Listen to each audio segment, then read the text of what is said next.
Seo ceist a chathair ó na papaí scrúdathe do Ardleibhéal mata den taisas Soisearach. Tá 10 nóiméad uainn chun an ceist seo a dhéanamh. Tá duc ar ráiste á dhéanamh ag Ciara. Déantar an duc ar ráiste trí dlúthán agus uisce a bhascathe le chéile. Ar bhasca le chéile. Is é comhas an dlúthán le huisce ná haon go dtí chathair, agus an slíon bhfuil sé scríomthe tá sé sin tábhachtach. Mar ciallaíonn sé sin gúil sé cuid amháin den dlúthán agus ceithre cuid de uisce. Déantar Ciara 15 léidir den duc ar ráiste, oibrig amach 100 mhéad léidir den dlúthán a úsáideann Ciara chun an duc a dhéanamh. So, chun é sin a dhéanamh ag breathnú ar an comhas, we have cuid amháin den ráiste, ceithre cuid de uisce. So, sin 15 cuid le chéile. So leis sé sin más rud ag bhfuil 15 léidir agam. Right, 15 roinnte ar 15 sin 3, so seasaigh sé sin 3 léidir an sin le cuid amháin. So a rís más rud ag go bhfuil muid a géirí ibrimeach an méid den dlúthán a bheith an úsáid againn, beidh sé 3 léidir an sin. An céad cuid eile, dílann Ciara glunní den duc ar ráiste ar 20 cent an glunne.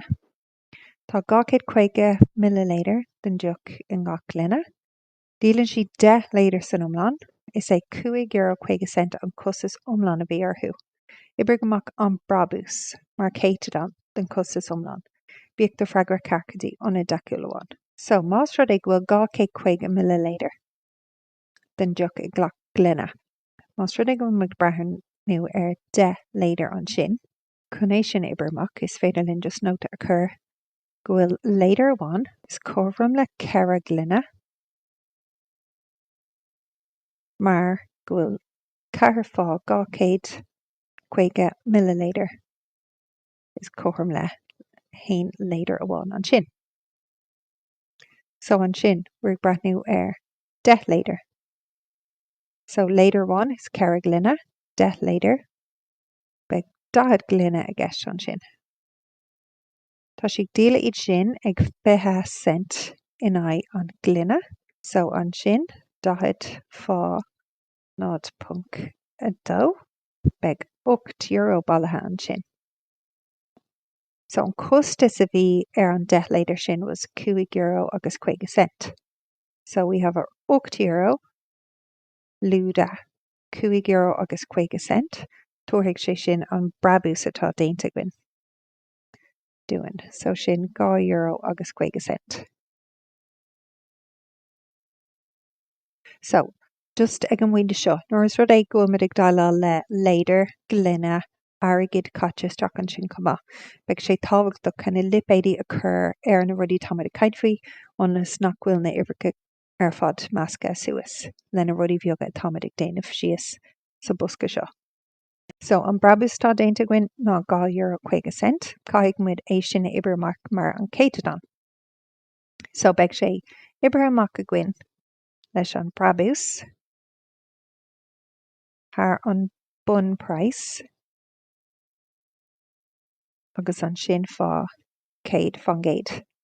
So we have our €2 50 thar an bun price, so bheadh sé sin an costas ar na rudí sin agus an sin fá 100 fangéid. So go dtí ionad deiciúil amháin beidh sé sin 15.50 fangéid. Cuid sí, Sórcóra a bheag nómhór atá ar gach glunne. Nu bhfuil trastos 6 cm aici, agus irde 10 cm. So tá na uimhreacha sin ar an cruth sa bosca an sin, fá Toirt gach glunne carcadí an centiméter is géire. So an céad rud ba carcail scrúta síos againn is an formula den Toirt an glunne. So we have pi or cearnathe h agus sin ag teachtó na tablaí. Now rud bheag an seo, níl an gá tugadún, tá an trastos tugadún.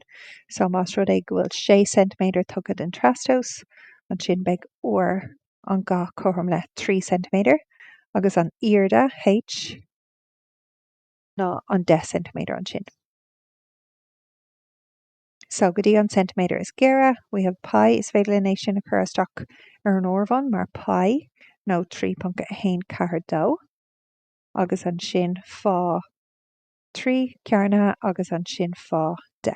So ceart go dtí an centimeter is géire, we have 283 centimeter cubatha an sin.